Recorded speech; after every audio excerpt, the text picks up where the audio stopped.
بقول لك ايه يا فيلسوف؟ قول يا سيدي.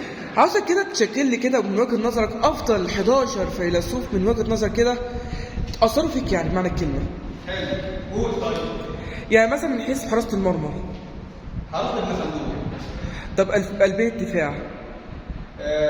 افلاطون. وخلينا نروح للناحيه الثانيه ديكارت. جامد. طب ظهير ايمن. ظهير ايمن هروح لسقراط. طب ظهير ايسر. ديفيد هيوم طبعا. هنخش بقى دوت ايه على الخط الوسط. ماشي. من وجهة نظرك بقى الوسط المدافع مين؟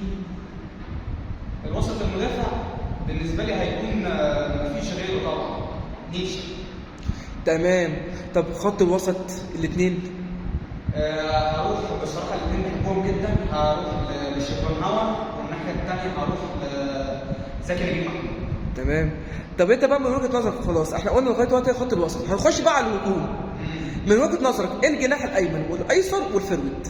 بص يا سيدي، الجناح الايمن هو مش فيلسوف قوي، بس انا هحطه برضه، هو نجيب محفوظ، لازم نحطه الجناح الايمن.